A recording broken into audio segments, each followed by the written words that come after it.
My administration will remain vigilant as the implications of this decision play out. I've warned about how this decision risks the broader right to privacy for everyone. That's because Roe recognized the fundamental right to privacy that has served as a basis for so many more rights that we've come to take for granted, that are ingrained in the fabric of this country. The right to make the best decisions for your health. The right to use birth control, a married couple in the privacy of their bedroom, for God's sake. The right to marry the person you love. Now, Justice Thomas said as much today. He explicitly called to reconsider the right of marriage equality, the right of couples to make their choices on contraception. This is extreme and dangerous path the court is now taking us on. And happy Saturday and welcome to The Deal. I'm your host, Ed Clark. It is Saturday, June 25th, 2022. This may be, I won't say the craziest week in American history, but it's going to rank up there. And I need to talk to two people, and you guys need to hear them too. Val Atkinson, who is the host of Connections, and Joyner, who is with North Carolina Central University School of Law. I'm going to bring them in just a minute, but before I do, I just need people to think real closely about what we're going through right now. The 1-6 committee hearings are something that if you watched the Watergate hearings, you thought maybe we would never get to this point again where a president would just be so hubris and think that, you know, their job allows them to do whatever they want to. But apparently Donald Trump doesn't read history books and didn't get anything from that. And then the Supreme Court decisions that have come down this week have been incredible. So without wasting any more time, hey, Val, hey, Irv, welcome back to The Deal. Thank you. Thank you. Look, this is going to be a wide-ranging discussion today because there's so many things to talk about. I want to go first to the Supreme Court decisions of this week. I'll throw it to you first, Irv, because this is your daytime job, line of work, being concerned about constitutional law. But there have been some incredible decisions all in the span of 48 hours. We know about Roe versus Wade. You know, we saw that today. But there was also Berger versus North Carolina, NAACP. There's been cases about guns and everything else. I don't even know where to start, but first, just give me your gut level assessment on just the sheer avalanche of decisions this week and how sort of earth-shattering they are. Ed, thank you for the invitation. This is certainly a eventful week and one that people should remember for a long time. The decisions that have been rendered really the last 2 weeks by the U.S. Supreme Court are earth-shattering with respect to what we have advertised and have known that our rights are at this point. This is the beginning of an effort by this conservative right-wing Supreme Court to turn back many of the rights that we enjoy. And this is just the beginning. It's not the end, because all of the decisions that they have made this past week have consequences and flows that's going to pop up now in other cases where they are expanding the retrenchment of these rights. And we can start wherever you want to start, whether you're dealing with the abortion decision, or whether you're dealing with gun rights, or whether you're dealing with the Miranda retrenchment and redefinition, or you're dealing with the procedural rules expanding in some areas of the states' rights for some, and then in other areas taking away states' rights for others. So this is certainly a consequential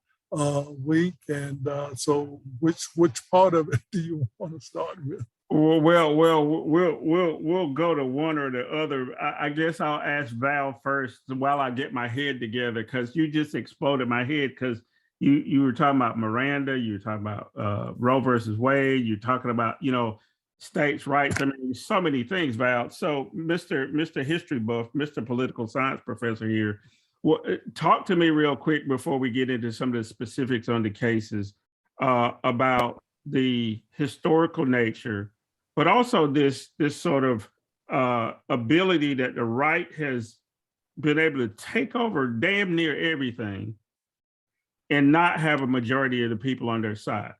If you look at poll after poll, it says that people didn't want a retrenchment of Roe versus Wade. They don't want a lot of this stuff, but they were able to do it. How did that happen, Val? Well, what we got to start doing, Ed, and I've said this several times on your show, is we got to start looking around ourselves. It's our neighbors.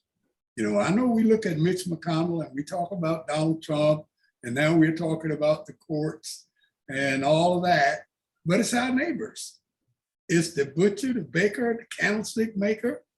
It's our kids' soccer coach. It's our first grade teacher that teaches our children, the grandchildren. It's the guy we wave at when we're riding down the street and he's walking his dog. And it is a suburban kind of custom that you wave at the guy who's walking his dog. You don't know him and you may never see him again, but that's what you do when you're doing that sort of thing. Those are the guys that keep voting for the straight Republican ticket, okay? And they are smiling in your face, but they're sending Moore and Berger to your state legislature. They're sending Tillis and Burr to your Senate. And that's why we can't get anything done. Because as long as the Senate of the United States is 50-50, and you got a Joe Manchin and a Kristen Sinema, as long as Berger and Moore are running things in the North Carolina legislature, we can crow and complain and yell all we want. They've already figured this stuff out, but they didn't take it by force. It's your neighbors who are voting for these guys. We have got to put the pressure where the pressure needs to be put. We've got to do like I've done. I've asked my next door neighbor, and he runs from me sometimes, but I've asked him, tell me again why you voted for Trump in 2016. And he begins to tell me that he thought he was a businessman and he would be good for the economy. And he begins to tell me that he voted for Joe Biden in 2020. So, we may be okay on that. But at least I confronted him. We need to confront these people. Don't let them get away with it. Let them know that we know that they are the reason we're in this fix that we're in. They are the reason we're telling people, let's go vote. Let's get a voting drive going on, and let's give this and let's do that. Remember my number, Ed, 68%. If 68% of white folks in North Carolina vote for candidate A, the other 32% can vote for candidate B, and all of the African Americans can vote for candidate B, and candidate B can't win. That's the numbers, guys. So in addition to getting out all of the black vote, and that's all I talk about, that's my email address, ncblackvote@gmail.com. In addition to getting that out, we've got to talk to our neighbors, guys. We've got to talk to the guy walking the dog, the butcher. That's the guy who has the United States of America's future in his hand. More so than me and you and Earth, Ed. Because Yeah. if he gets 68%, it doesn't matter. Right. We have got to make sure that he understands that we know where he is and what he's doing, and he's got to change his way. Yeah, I want to remind you, you're listening to The Deal with Ed Clark. Today we have Val Atkinson and Irv Joyner. If you're listening to us on the podcast, that's on Apple Podcast, Google Podcast, Spotify, Anchor, wherever you find your fine podcast.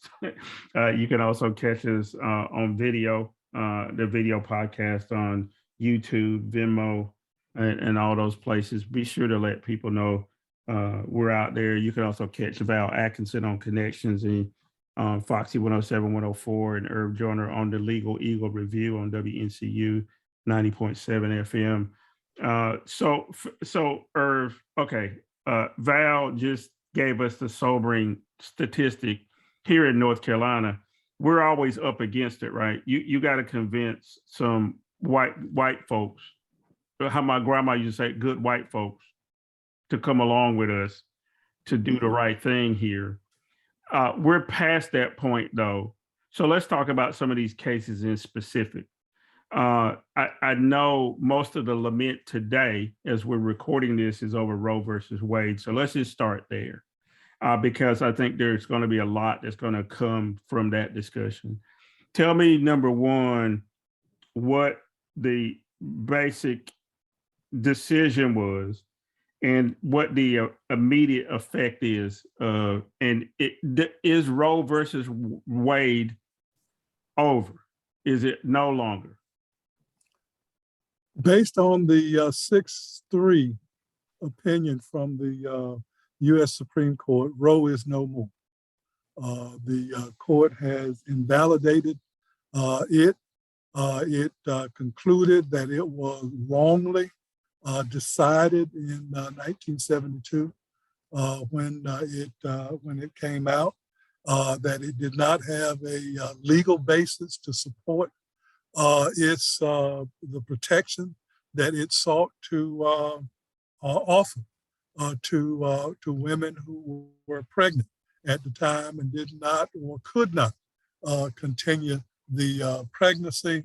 And because it doesn't have a legal foundation or constitutional foundation, it is a unenumerated right that the court found that it should then be vacated, and it no longer exists, which means now that every state has the ability to criminalize, legalize whatever lies you want to do, have with that this notion of abortion. But it has a lot of other implications that go further than just that. Because it speaks to, as you read the opinion, a lot of other unenumerated rights that we have in contraception, same gender marriage, the use of interracial marriages, the privacy notions that flow from due process and the liberty clause of the Constitution. Now they are at risk in subsequent decisions that the court will look at, even though Justice Alito said that those other things are not tied up in the abortion decision. Justice Thomas made it clear that he wants to go back and re-examine all of those cases that he was in the dissent in from years back. So you're telling me Clarence Hanky Head Thomas, you didn't say that, I said it.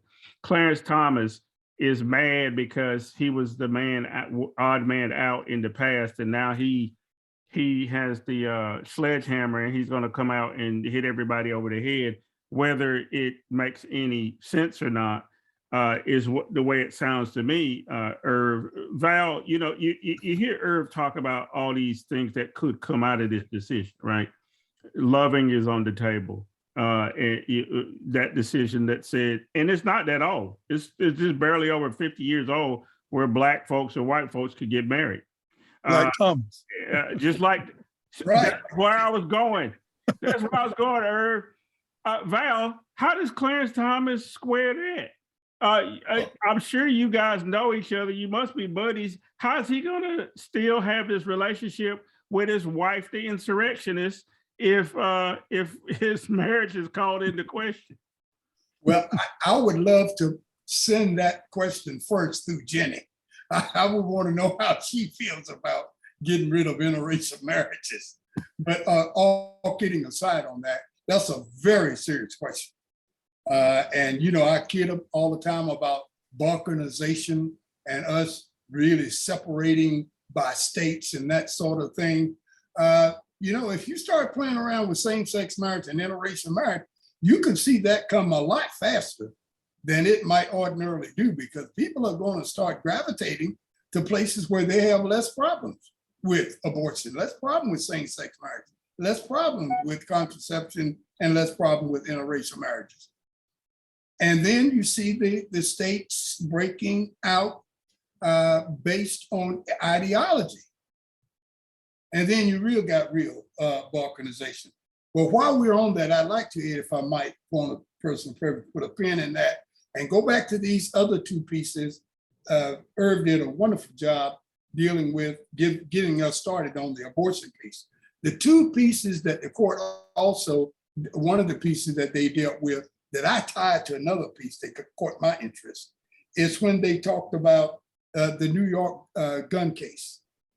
And also at the same time, Senator Murphy out of Connecticut is crowing about having come through some compromise with Senate Bill 281 that talks about getting to the point that we can do something about red flag laws, that we can do something about what age you are when you can buy a certain type of weapon, protecting domestic people who are victims of domestic violence and so forth and so on, many other things in that legislation. And I understand it's just passed the House today, I believe it was. When I look at that, I sort of frown, because I'm sure that Mitch McConnell knew where the court was going on the New York law case. And now it makes sense that he can be one of those 14 or 15 senators that goes along with Murphy, that goes along with Senator Murphy and makes it look like it's this bipartisan thing. What they really did is they took that off the table as an issue in the midterm. You can't use that now to say Republicans don't want good gun legislation. The Republicans are going to run on that and say, we voted for that. While at the same time, on the back end, they're telling people in New York, play OK Corral. You know? Yeah. Everybody can have a chance to carry a weapon. This thing is always more convoluted and complicated than it appears. Well, and it's just problematic. Let me leave it at that. Well, you're absolutely correct. I hear some music. So we're going to take a break. When we come back, I want to continue to talk about the gun thing. I want to also talk about Berger versus North Carolina NAACP and a number of other things in the second segment. So stay right there. We'll be right back after this music. From CBS News headquarters in New York, this is the CBS Evening News with Walter Cronkite. Good evening. In a landmark ruling, the Supreme Court today legalized abortions. The majority in cases from Texas and Georgia said that the decision to end a pregnancy during the first 3 months belongs to the woman and her doctor, not the government. Thus, the anti-abortion laws of 46 states were rendered unconstitutional. The Supreme Court has overturned Roe v. Wade. This decision takes away our right to control our own bodies. But we won't give up. Not now, not ever. We'll never stop fighting for abortion rights. Join the fight at bandsoff.org. And welcome back to our second segment of the deal. I'm Ed Clark. That is Val Atkinson. And we're fortunate today to have NCCU Law School Professor Irv Joyner in with us. Irv, I'm sure you've been in high demand over the last 24, 48 hours, maybe even the last 2 weeks. the Supreme Court has not disappointed in terms of wreaking havoc and causing consternation with a lot of people. I know a lot of people won't be sleeping for a while because we don't know what the real outcome of these cases are going to be. Decisions are going to be for a while because in a place like Missouri, for example, we were talking about abortion rights earlier. As of today, you can't get an abortion there in a place like Missouri. But in Illinois, right across the border, you still can get one. And I heard the one of the representatives from Illinois saying, "Hey, women from Missouri, we'll welcome you with open arms. We'll do whatever we can to bring you in." But I want to go back to Irv, the comment that Val made about balkanization, about how certain states are going to be able to do whatever, because all this is under the guise of, this should be handed back to the states because it's not enumerated in the Constitution. Well, it's not a lot of shit in the Constitution. There were no cars, there were no computers, there was none of that. So how do you help me here? You're the law school professor. You got these fresh-faced law school students in there, and they say, "Well, Professor Joyner, how do you make a decision about internet cases when the internet's not in the Constitution?" How do they arrive at a decision about anything then if it's not enumerated in the Constitution under Clarence Thomas's position? And in the context of where the court is starting out now, all of those decisions that provide rights dealing with those subjects are now suspect, and they are capable of being revisited by this new Supreme Court. When we talk about privacy, for instance, and this is a recent case, the Jones case, federal case dealing with the ability of police officers to track your movements from one place to another using pings from your cell phone. The court created this notion of locational privacy, again, out of this due process liberty notion. And it prevents the police from utilizing this new technology to invade issues that people want to keep private and don't want to expose to the public. I can see that coming back up now for a revisit by this Supreme Court, because it is a non-enumerated right that the court has created out of this liberty notion of the Constitution. So that's just one that we don't even think about, but there are so many more that's closely connected to where the court is going now, and it leaves to every state the ability now to craft out its own rendition of what the law ought to be with respect to those, and they apply it selectively, but it is applied and it is used in the right-wing conservative notion. We talk about abortion and the rights of whites now to grow their population, where you saw there was a decrease in the number of white children being born, which then fueled this browning of America. Now you have this abortion decision here now that says that, well, you can't just have an abortion. Now, instead of you wanting to have 1.5 children in your family, now you need 18 so that we can get our numbers back up.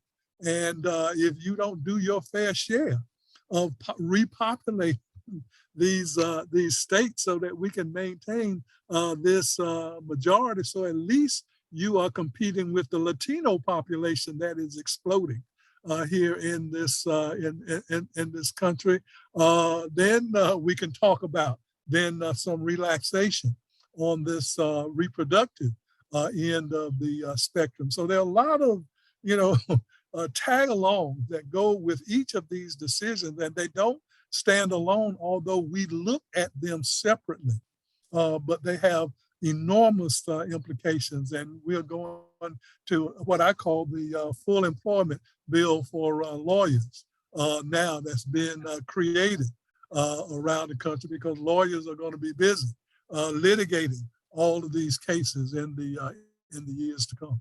Well, I chose the wrong profession, so I should have been a lawyer. You should have been. Should have been a lawyer. Hey, so Val, you're fond of saying that, a lot of this is white fear, right? We talk about it ad nauseum, when we're just on the phone chit chatting with each other about how white folks are afraid. Talk to me a little bit about how we came to this point. I brought it up a little bit in the first segment about how essentially 30% of the population can drive this, because you have this outsized influence if you live in Montana or Mississippi, because you got two senators regardless, and the electoral college is still there, and a whole bunch of other things that are geared towards making it able for these other people to have control. In addition to that, the Democrats have failed to figure out how to get people to the polls all the damn time. So your little 68% equation that you gave would be moot, right? I mean, if they could get people who say that I really believe in female reproductive rights to go every time, like they can get the people who say I want abortion ended, they go every time. They don't ever sit at home. What's the difference between liberal progressive sensibility then that keeps us sitting on the sideline, Val? Why the hell don't we go every damn time? I mean, the dog catcher's running. Why ain't we voting for that? Go to water district. I don't care what it is. Why don't we go? Well, I think too many of us, Ed, unfortunately, look for some sort of quid pro quo, even in voting.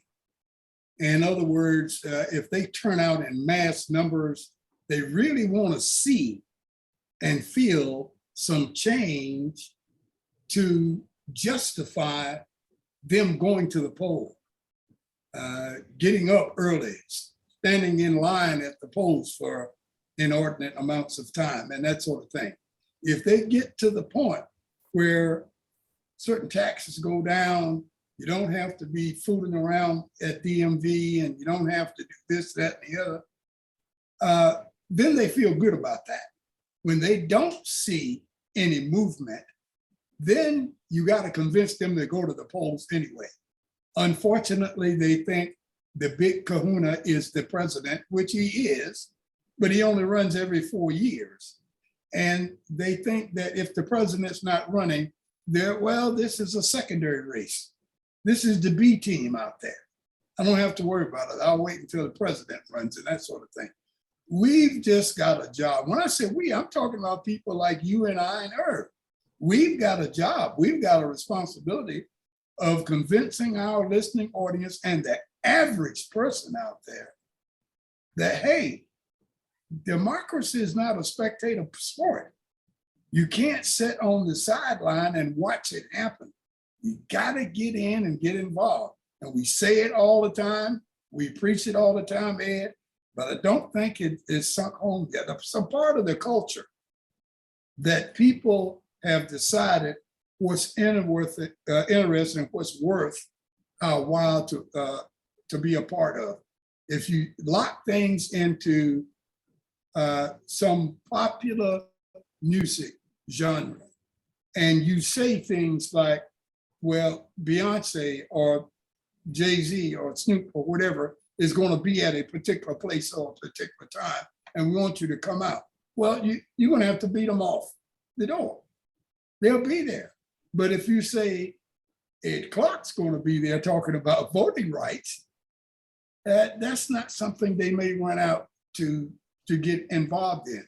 We've got to make it so that folks understand, in order for you to enjoy these concerts put on by your favorite entertainers, in order for you to show up in your favorite outfit, driving your favorite car, and smelling good and looking good and all those kinds of things. You need a job. Yeah. You need to be well educated. You need to all of these kinds of things. And you're not going to get them if you don't become a real citizen and play the game, show up when you're supposed to, do what you're supposed to do as a good citizen, which part of that is voting, and do everything right. Then you can enjoy the fruits of the labor. Yeah, well, of your labor. Yeah, I want to remind everybody you're watching the deal or listening to the deal on whatever podcast platform, and also on Facebook and everywhere else we're found. Irv, I know you wanted to say something, but I wanted to get in that.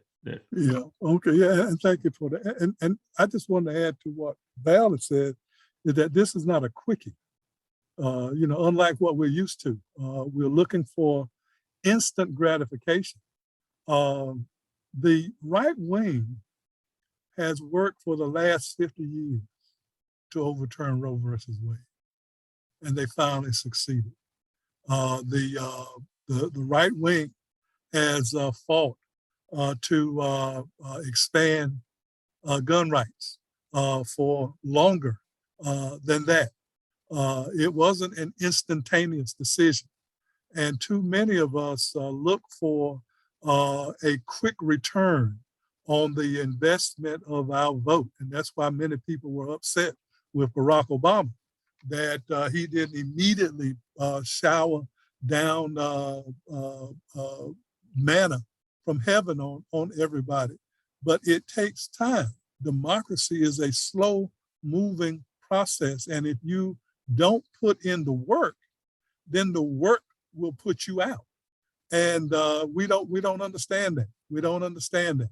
And so it's going to take us some time to go back and put people in place that are going to be beneficial to our right. We look at this 6-3 Supreme Court. That didn't happen overnight. It just so happened that the right opportunity popped up when the wrong people were in place. And now we are going to suffer for that for a long time. And if we don't start correcting the results of that misdeed, then there's no telling where it is that we are going to end up, because I remind people all the time, we are the minority in this country. We might be the majority in our house, but in our world around us, Val talked about his neighborhood, we are the minority. We are the ones out of power. And if we can't amass the power that we have in conjunction with other people who want to protect those rights, or we can get them to protect those rights, the laws are going to continue to be used against us. Yeah, I try to remind people of that all the time too, Irv, but and then people get mad at me and they say that I'm not down with the cause, but I'm like, I am. But I'm just telling you, the numbers don't add up. You can demand all the shit you want.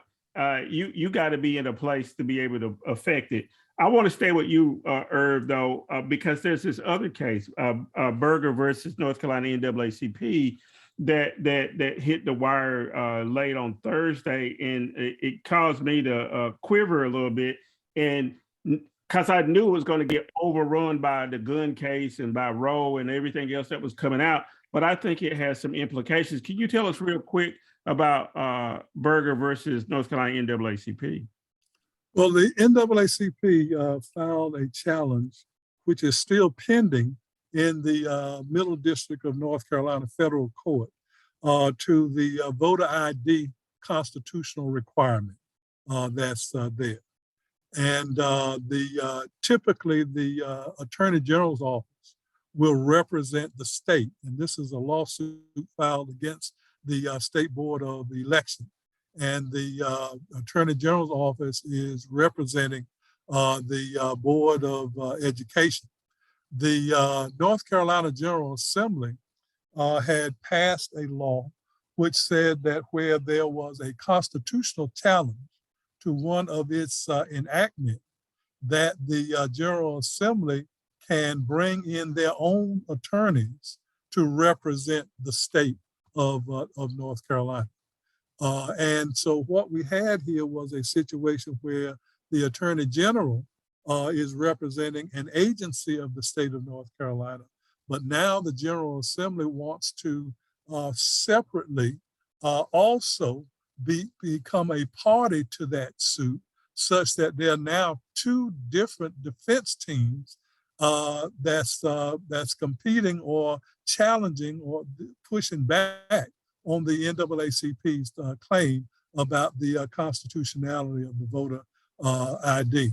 And the court basically held here that if the state legislature decides that it has an interest in protecting the legislation that it has enacted, then it can also be a party in every suit that's brought against a state agency to assert the rights and interests of the General Assembly.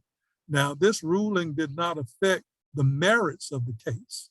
The case itself is still pending, but what is going to happen now is that there's going to be a delay in getting this matter to trial. It was initially scheduled to go to trial the latter part of January of this year, and it had to be put on hold until the Supreme Court rendered this decision. We have an election coming up in November.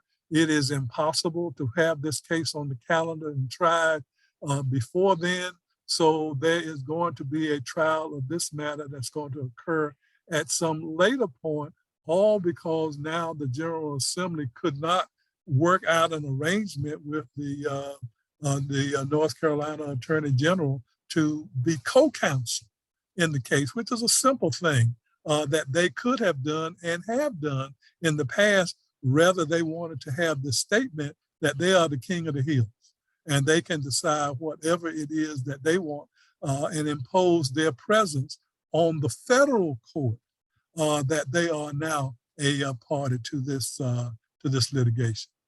So now, does that mean, Irv, that the general election on November the 8th of this year will be run respective to the voter ID that we're talking about, will be run the same way the primary was in terms of whether or not people have to show the voter ID or not?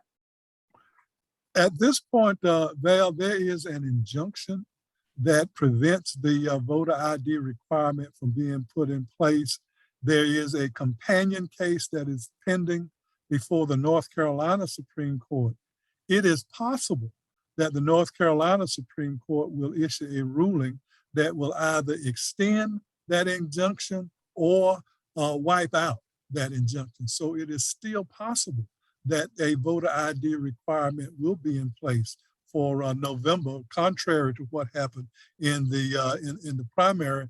Our feeling is that the North Carolina Supreme Court is going to support our view of that case, and this injunction will be continued such that people won't have to worry about a voter ID in the general election in November. But there is that possibility depending on what the North Carolina Supreme Court decides to do. And that is a decision that is different than what it is that we're dealing with in the federal court, which is still in limbo at this point. Well, this is what I think. I think the Republicans want to keep as much confusion as possible. And hopefully people don't vote or don't know if they need a voter ID or not. I mean, I think their whole ruse is to maintain as much confusion around elections, because we got to take a break. And when we come back, we're going to talk about somebody who tried to keep confusion around elections. That is Donald Trump and the 1-6 committee hearings. And then we'll also talk about a few more of these cases that the Supreme Court have handed down. So stay right there. We'll be right back after this message.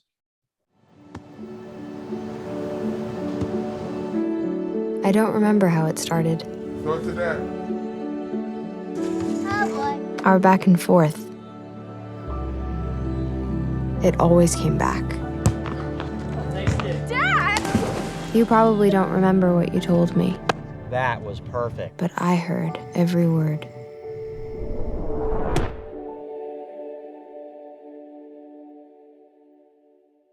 On this this story from George Herman. In 2 related cases and 8 separate opinions, the 9 justices made abortion largely a private matter and ordered the states to make no laws forbidding it, except possibly during the final months. The court split 7-2, with Justices Byron White and William Rehnquist dissenting. In effect, the court makes abortion subject only to the decision of the pregnant woman's doctor. It ruled that states may make no laws restricting a doctor's right to decide his patient needs an abortion and to carry out that abortion during the first 3 months of a pregnancy. After that comparatively safe 3-month period, abortions may be regulated, but not prohibited by state law and for the benefit of the mother's health alone. Abortion is somewhat more dangerous at this stage, and states may insist, for example, that they be performed in regulated hospitals.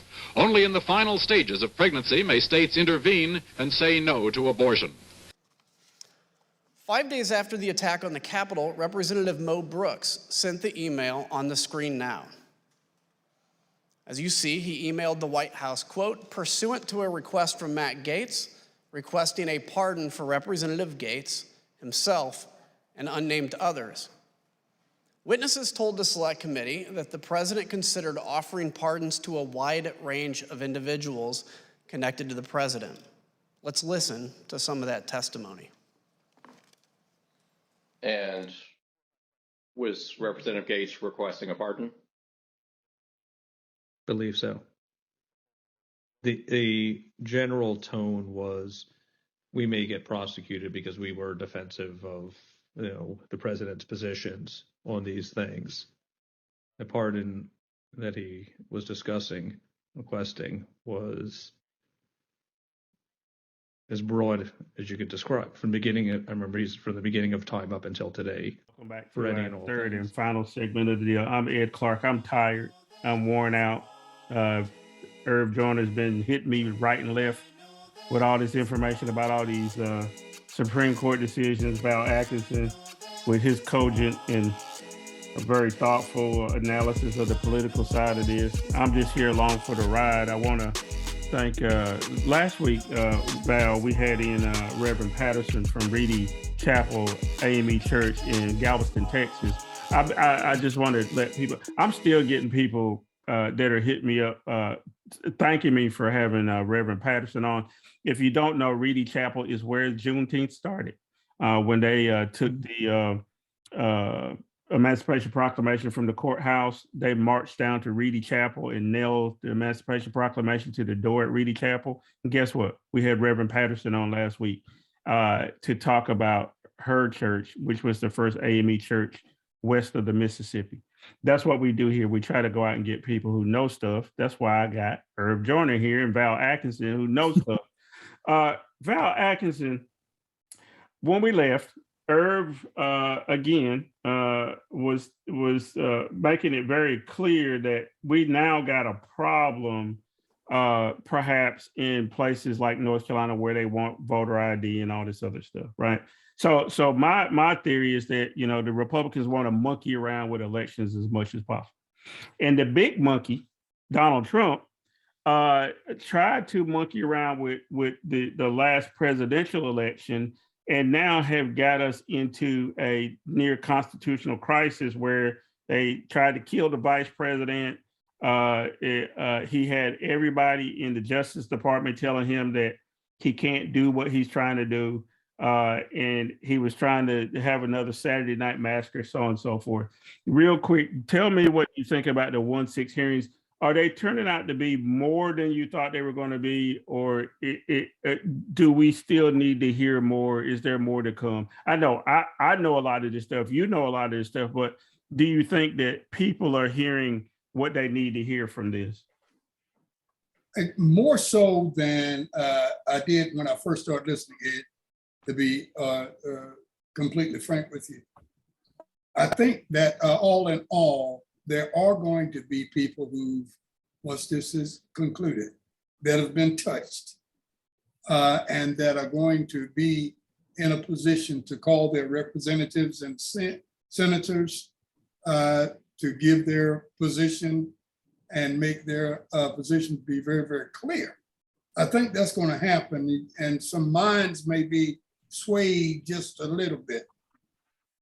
But my big concern is whether or not Merrick Garland will have the courage to utilize the information that's been given to him by the 1-6 committee to bring this thing to a legal ball, talking about bringing charges and those kinds of things.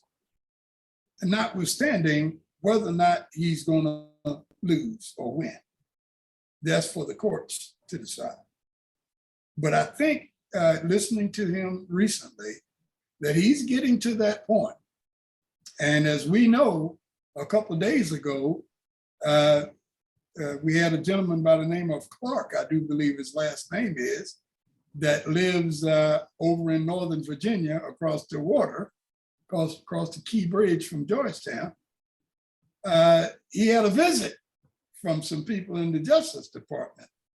And a judge signed an order that gave them the right to go in and search his home and take out the things that they thought were necessary to have. This tells me that the Justice Department is getting really serious. I think they're about to bring charges on some people that's going to surprise a lot of people. And it's going to get really, really ugly, really, really serious, really, really quick. What I'm looking for are those people, especially those people in Congress who have asked for, or who did ask for, pardons and did not receive them. I am looking at them very closely to see if they have any stories they would like to tell the committee or the Justice Department before they go on with their investigations and indictments. I think things are about to get hot. I think they're about to get heated right now. I hope so. Yeah, I hope so too. So Herb, Joyner, I know you've been busy, but have you been able to watch much of the hearings and what you've seen of it? What's your assessment of how the committee is doing?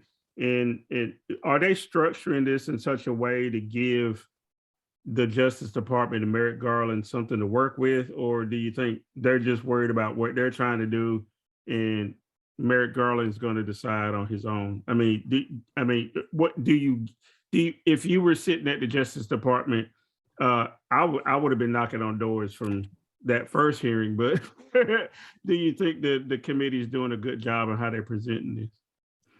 Well, the House Select Committee has done an outstanding job, not only of gathering information, but presenting it in a coherent manner such that it is easily understood, that the factual basis for all of it is very apparent to everyone, and they fully explain the legal implications of everything it is that they have presented. So I am just amazed at the presentation and the manner of presentation that we've witnessed. I think it's one of those things that the blind man can see just what is occurring here, and amazed at the widespread nature of this insurrectionist conspiracy on the part of Donald Trump and his men and women that were supporting him in this effort to pull a coup in this country. And I think it's very understandable, exactly as they have presented it, that Merrick Garland is going to be compelled to bring about some indictments based on this information. And if not, then he needs to be kicked out of office because it's just so clear that, but for some people standing in Donald Trump's way that refused to go along with what he was trying to do, this coup would have succeeded. The other quick point that I want to make is that I was also happy as hell to see that there were no African Americans caught up in the middle of all of this shenanigans going on. And other than as victims in this case, that those conspirators And those individuals that were working behind the scene to overthrow the peaceful transition of power in this country, that we were not involved in it. Now, we may find out later that there were some who were, but at this point, you know, this is really pleasing to me that we are not involved on that level. And I go back to Teddy Pendergrass as it relates to us. We need to wake up. Wake up, everybody. Wake up. Well, Val, I'm going to correct Irv on one thing. There's one Negro that I know was involved, and I think that's Clarence. I'm not even going to think it's Clarence. I know it's Clarence Thomas and his wife, Jeannie, were involved, because one of the things, Val, that that became very clear is that the attorney that they drug in there to write up all this bogus, memos about being able to, vice president being able to, unilaterally decide, had been a clerk for Clarence Thomas. Yeah. And not only that, had been in constant communication with Thomas's wife. And we also find out that the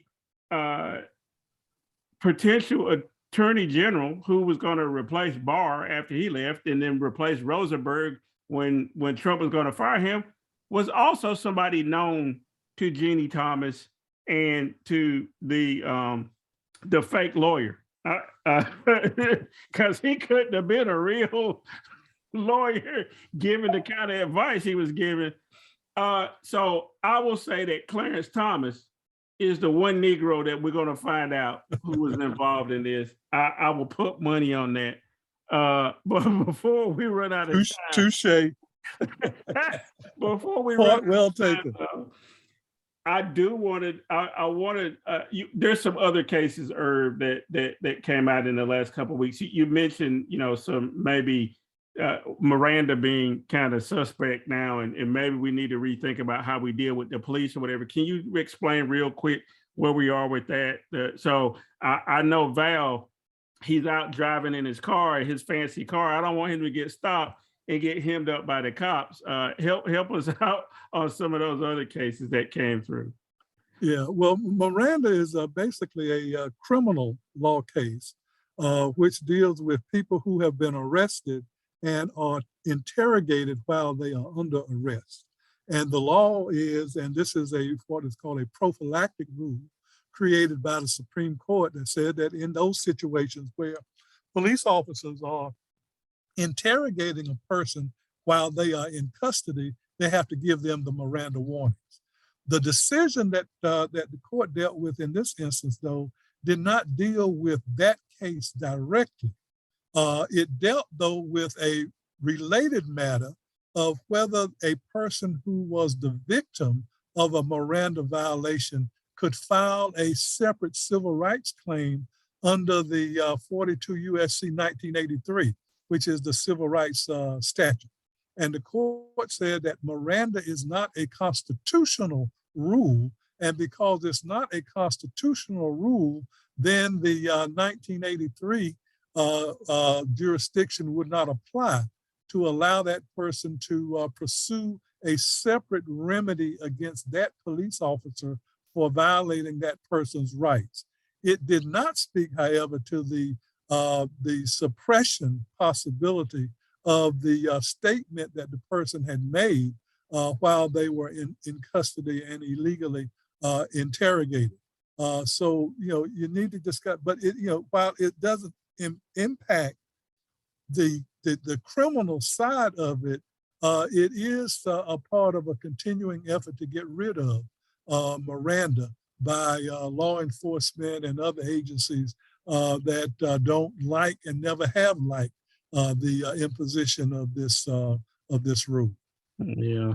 Well, just another thing to worry about. Yeah, go ahead, Val. No, I was just going to say, we really run the gamut here on what the Supreme Court has done for this month of June here.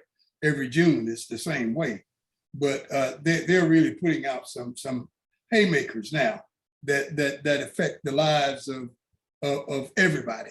And we have an opportunity now, regular citizens, have an opportunity to take this and run with it and use it to start motivating people to get really involved now. And let's figure out what we're going to do about this. They've done their job.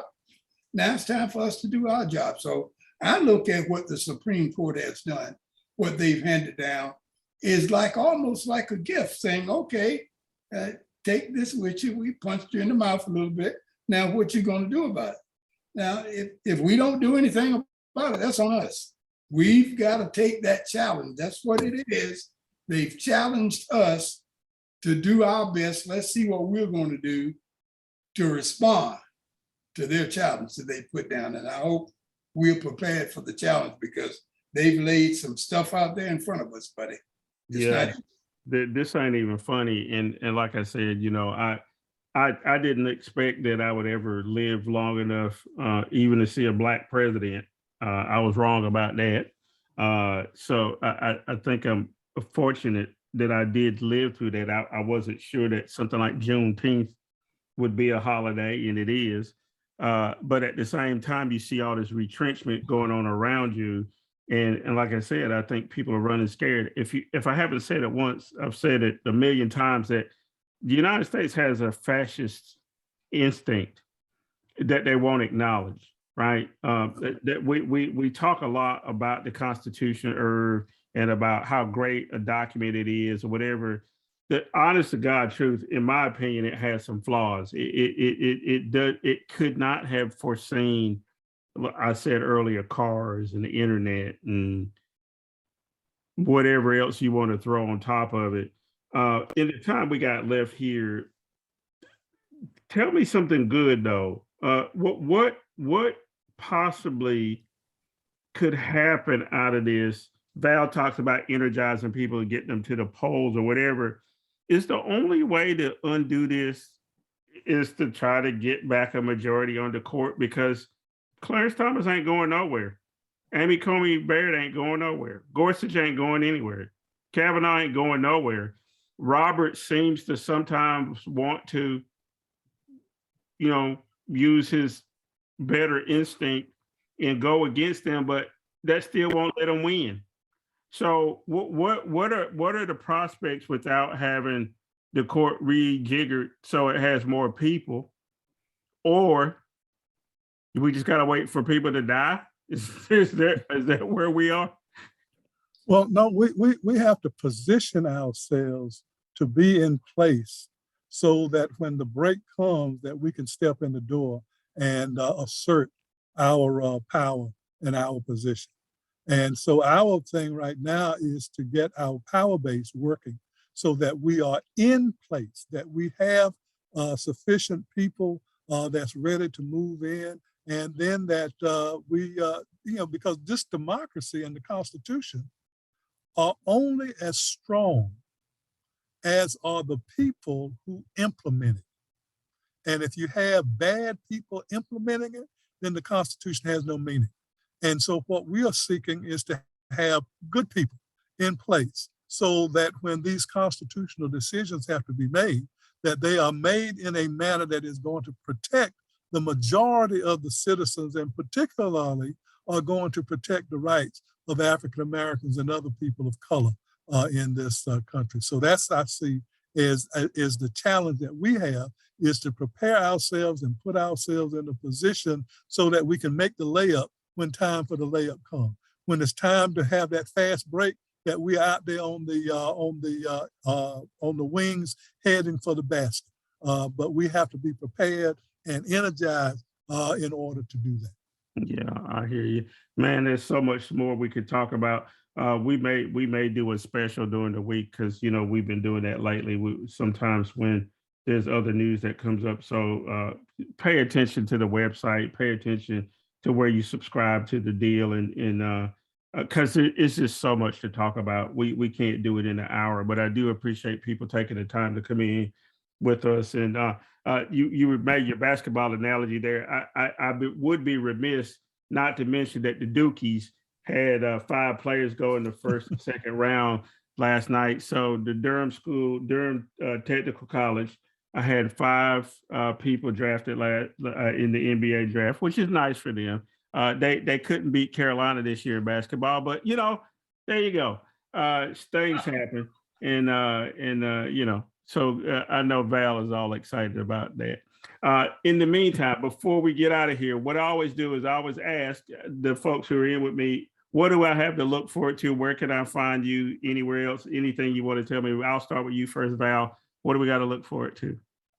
Well, tomorrow is the day before the show. We're going to have a good show on Sunday, the 26th, on Connections.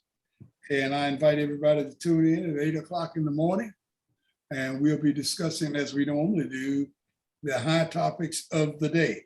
You'll get a chance. There'll be an email address given to you that you can have some of your articles, some of your wishes, some of your comments read to our listeners over the air. And I want you to start taking advantage of that. So tune in at 8 o'clock on Sunday morning, get that email address and start becoming a writer and send your information in to Foxy. Yeah, and Joyner, if people want to hear you at other times, where else can they hear you? Where can you be found?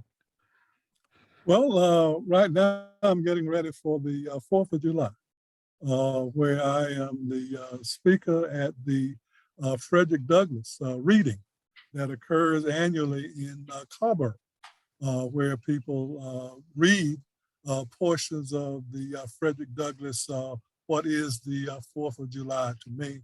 And I'm serving as the keynote speaker for that.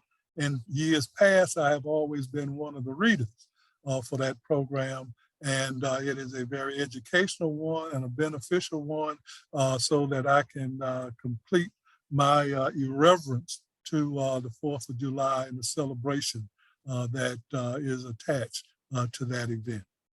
Well, there you go. We'll have a link to that celebration. And look, don't get me started about the 4th of July. I have problems. I'll still eat my hamburger, but I have my problems with the 4th of July. Well, folks, you've spent the hour with us. We do appreciate it. I need for you to, again, start reminding people that you can come here to the deal or catch us on any of the podcast platforms, any of the video platforms. We're picking up viewers from all over the place, Texas, California, England, you name it, South Africa. I got something from somebody this last week. So again, we really appreciate that. It looks like it's going to be a great weekend. So go out and do something good for somebody and be back with us next week. You've been watching The Deal. Thanks a lot.